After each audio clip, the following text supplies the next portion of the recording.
She copied my every move until she started moving on her own. I always thought babysitting was the easiest way to earn quick money.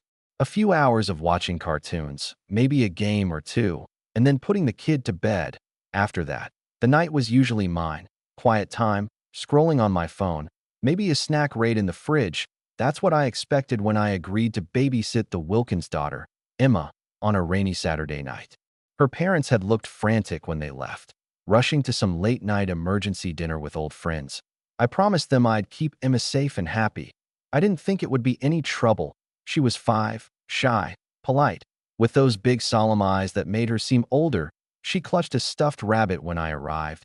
But when her mother kissed her goodbye, Emma surprised me by tugging on my sleeve and whispering, "Can you play with my doll later?" I laughed, thinking it was sweet. "Sure," I said. "Where's your doll?" She pointed toward her bedroom. "In there, she likes to copy." The way she said it, flat, serious, made me pause, but I just nodded, assuming it was one of those imaginative things kids say, copy, like a game of pretend. I could handle that. Calm evening.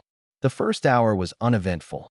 Emma watched a cartoon until her bedtime, yawning and curling against me on the couch. When I carried her upstairs, she didn't fuss. She slipped under her covers without a sound, rabbit in her arms, and whispered again, "Don't forget her." I thought she meant a bedtime story, but then I saw the doll. It sat upright in a small chair near the window, a porcelain-faced girl with stiff brown curls and glass eyes that seemed too glossy under the dim lamp. She wore a pale dress, frilly at the collar, and little painted shoes. I had to admit, it was unsettling, the kind of antique toy you'd expect in a glass case, not a child's bedroom. I smiled anyway and gave a mock salute. "Got it. I'll keep her company." Emma nodded and closed her eyes. I turned off the main light, leaving only the small lamp glowing. The first signal. The house was quiet once Emma drifted off. I sat in the living room with my phone, scrolling, the rain pattering against the windows. Time ticked by slowly. Then I heard it. A faint creak from upstairs. Old houses make noises. I reminded myself. Still, something about the timing was odd. I hadn't heard anything for nearly an hour, and suddenly the floorboards groaned as if someone had shifted their weight. I stood, listening. Nothing, just the hum of the fridge and the rain outside. To reassure myself, I crept halfway up the stairs and peeked down the hallway. Emma's door was ajar, the dim light spilling out. I almost went back down, but then I saw it. The shadow, a small silhouette against the curtain, perfectly still.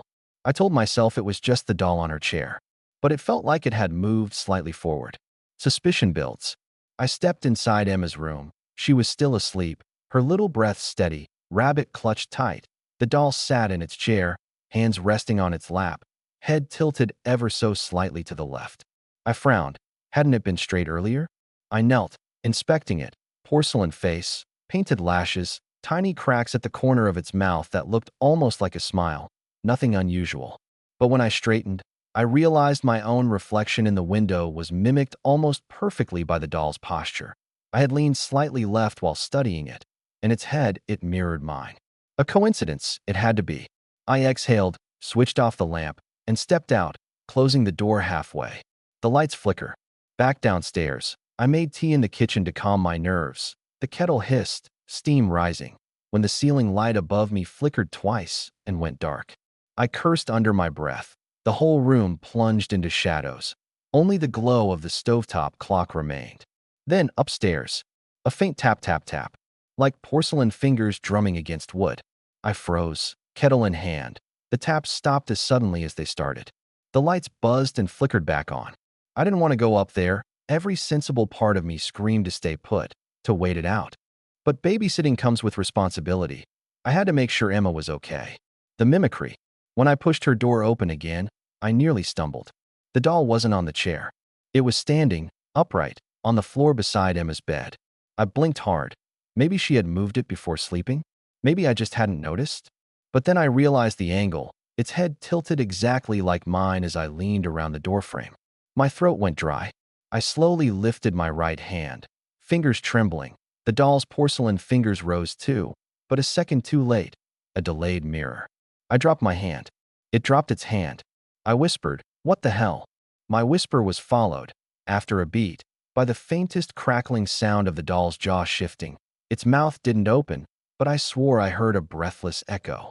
Building terror, I backed away, heart thudding, careful not to wake Emma. My steps were slow. The doll shuffled in the same rhythm, 1 second delayed. Its tiny shoes made the faintest click-click on the floorboards. When I stopped, it stopped. I tested it, raised my arms, tilted my head, crouched slightly. Each move was reflected back, always late, always uncanny. Except once. I froze in place, holding perfectly still, my breath shallow, body rigid. The doll kept moving. It tilted its head farther, almost curious, then raised both arms stiffly, its glass eyes locked on mine. I couldn't move, couldn't breathe. The confrontation. The bedroom light flickered violently, shadows leaping across the walls. Emma stirred in her bed. I forced myself to step forward, breaking the frozen game. I scooped the doll up quickly, holding it at arm's length. It was heavier than I expected, cold against my skin. Its limbs twitched once before going limp. I stuffed it back onto the chair, heart racing, and whispered, "Stay," like talking to a dog. Then I turned the lamp off, almost slamming the door behind me. In the hallway, I leaned against the wall, pulse pounding in my ears. That's when I heard it. Footsteps. Tiny, deliberate, just beyond the door. Click, click, click. Climax. I grabbed my phone, fumbling with the flashlight, and shoved the door open wide. The chair was empty. Emma still slept soundly, undisturbed. The doll stood in the middle of the room, arms spread, head tilted in that mockery of curiosity. I shouted, louder than I meant to, "Stop it!" The lights buzzed and died completely. Darkness swallowed the room. Only my flashlight beam cut through it, jittering as my hand shook. I aimed it at the doll. Its glass eyes gleamed, and it began to step forward. One click. Pause. Another click. I backed away until my shoulders hit the wall. "Stay away," I whispered. The doll froze. For one horrible second, I thought it obeyed. Then, deliberately, it raised its hand, not copying, not delayed, but on its own. Resolution with open ending. I lunged forward, grabbed Emma, and lifted her into my arms. She stirred but didn't wake. Face pressed against my shoulder, my only thought was to get her out, to leave the house, to breathe fresh air and see streetlights. But as I turned, the flashlight flickered. For a brief instant, the beam caught the mirror on the wall. And in that reflection, I didn't see myself holding Emma.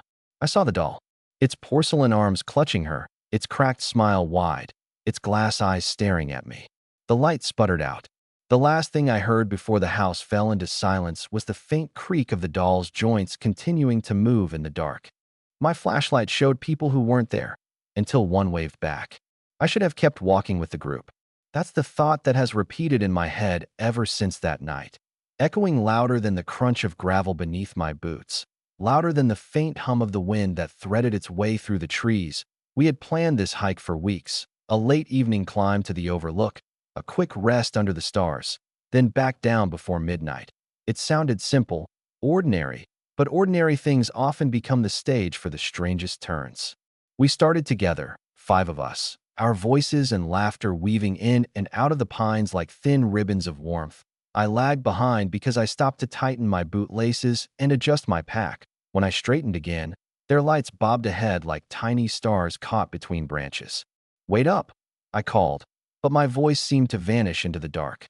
The trail curved, and by the time I hurried forward, their beams were gone. I wasn't worried at first. We had one trail, clearly marked, and they couldn't be far ahead. I had my flashlight, an old one, heavy in the hand, reliable, but not infinite. I told myself I'd catch up in 5 minutes. The night pressed in thicker than I expected. Moonlight struggled to slip through the canopy, leaving the path a murky smear. I clicked the flashlight on, its circle carving out a tunnel of pale white. Dust and tiny insects swam in its glow. My steps slowed. It was just me now, and the silence. The silence wasn't complete, though. There were noises, small, natural things at first. The chirp of a cricket, the faint scurry of something low to the ground, the rustle of leaves shifting high above. Those belonged. But then, a different sound, soft, deliberate footsteps, pattered behind me. I spun around, beams slicing the dark. The trail stretched empty, pines on both sides. Nothing, My heart knocked once, hard, then settled again. Probably just my own echoes, I thought. Trails play tricks with sound. I walked faster. A faint creak drifted across the trees, like wood bending, like a door in some house that didn't exist here. I told myself it was a branch. Still, I tightened my grip on the flashlight. Minutes blurred. I kept expecting to see their lights ahead, but nothing broke the dark. My chest pulled tight. I paused, pulling in the cool air, and that's when I swept the beam across the trail and froze. There was someone standing ahead. At least, that's what I thought. The figure wasn't fully there. It was a faint outline, edges sharp only where my flashlight touched, as if the beam painted them into existence. The face was featureless shadow, the body vague, but the stance, unmistakably human.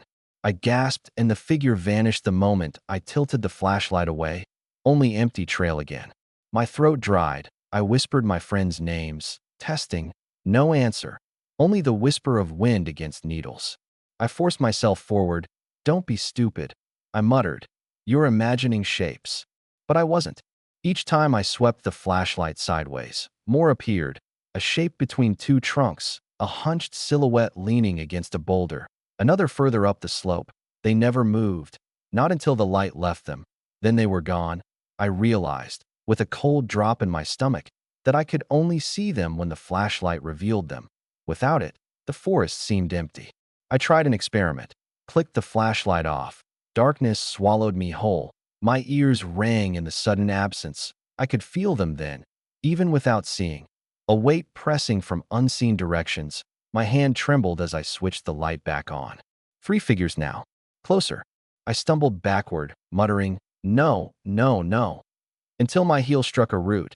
I steadied myself and kept walking, beam fixed straight ahead. If I didn't look to the sides, maybe they wouldn't multiply. But the battery icon on the flashlight flickered faintly red, glowing in the corner of its old plastic case. I'd forgotten it had that warning light. My chest tightened again. I whispered to the night, "Please, just let me catch up." The trail narrowed. Branches clawed in from both sides. My light caught another shape. Standing still in the path itself, I stopped dead. My lungs refused to work. It looked like a man, shoulders squared, head tilted slightly down as though watching me. "Hello." My voice cracked. No reply. I lowered the beam slightly, thinking maybe it was one of my friends waiting, but the moment the flashlight dipped, the figure vanished. Nothing there, just dirt and rocks. That was worse than if it had answered. I kept moving, every muscle tight, as though the forest itself might collapse inward. My ears picked up another sound. Low, steady, almost metallic, a vibration, faint but constant, as if some engine hummed beneath the ground. It stopped the instant I noticed. Silence swallowed it. The flashlight flickered, once, twice. "Not now," I whispered. "Please, not now." I slapped its side. The beam steadied, but weaker. Its edges grew soft, shadows thickening beyond. That's when I saw the waving. A figure stood just off the trail, not hidden, not waiting, just standing. When the beam found it, its arm lifted slowly and bent at the elbow, fingers indistinct, but the gesture clear, a wave, the kind you give when you recognize someone, when you're greeting them. I froze. My own arm twitched, like some instinct wanted to wave back. I gritted my teeth and kept it down. The figure didn't lower its hand, just kept waving. The battery light pulsed red again. My mouth went dry. I thought of running. I thought of screaming, but my body betrayed me. My legs locked, my throat clenched, my hands turned to stone around the flashlight. All I could do was stare as the beam began to fade, shrinking the figure into thicker shadow. It waved slower now, as if savoring the motion. The beam dimmed further, the world collapsing inward, and I understood something cold. When the light died, I wouldn't be alone anymore, not in the way I wanted. My knees threatened to give, my breathing quickened, loud in my ears, and then, far ahead, another sound, the distant ringing of a phone. Real, human. I latched onto it like rope. But the flashlight flickered again, dim, dimmer, figures clustered at the edges of the trail, all facing me, waiting for the dark. I tried to shout, but my jaw refused, my chest burned with trapped air. I could only stand there, paralyzed, as the last glow sputtered and the wave slowed to a final, mocking arc. And then the light went out. Every night at 3 a.m., the figure moves closer to my window. I never thought a broken curtain could change the way I lived in my own room. When my parents left for the week, I figured I'd stay up late, watch movies, eat what I wanted, and enjoy the silence. But by the third night alone, the silence was no longer enjoyable. It was oppressive, like the walls themselves were leaning in. And then I saw it. The figure in the window. It began so simply, I could almost pretend it wasn't real. But I can't forget the first night. I was lying in bed at 3 a.m., phone in my hand, half asleep, when I felt something, a heaviness in the air, that strange instinct that says you're not alone, even when you know you should be. I looked up. There it was, a shadow against the faint glow of the street lamp outside, tall, unmoving, watching.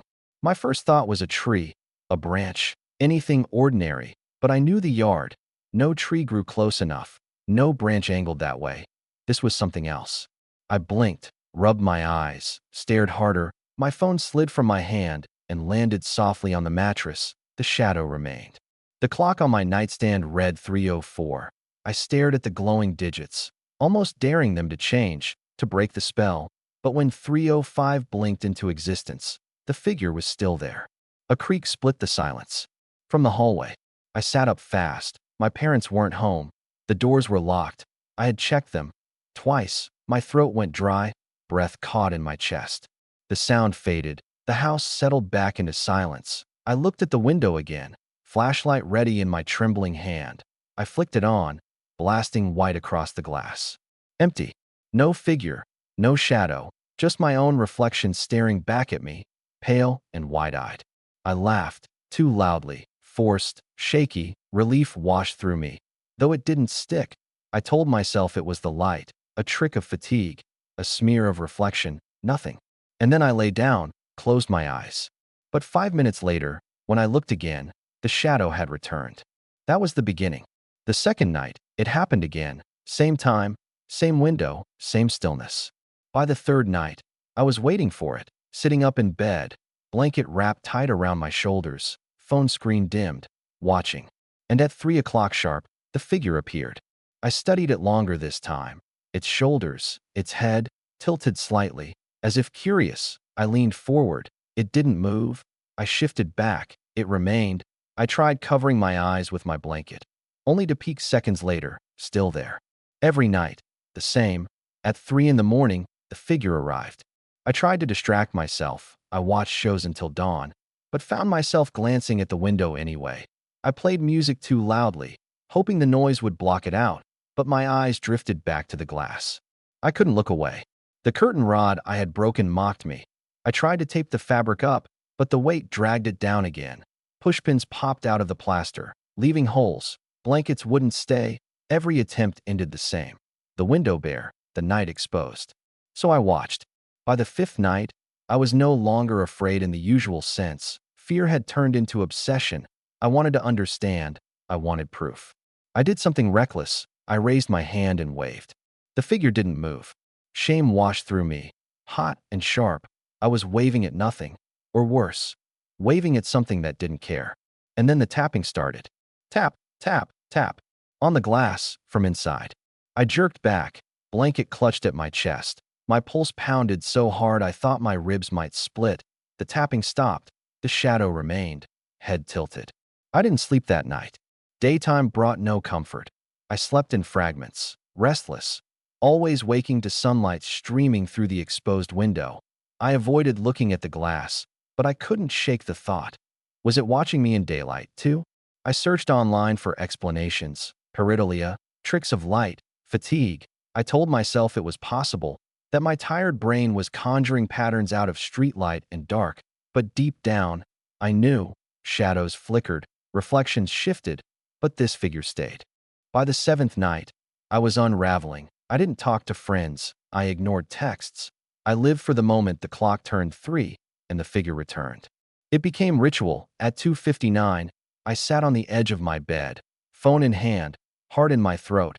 At 3 o'clock, the shadow appeared, just as certain as the ticking of the clock. Sometimes I thought it leaned closer, just a fraction, but enough.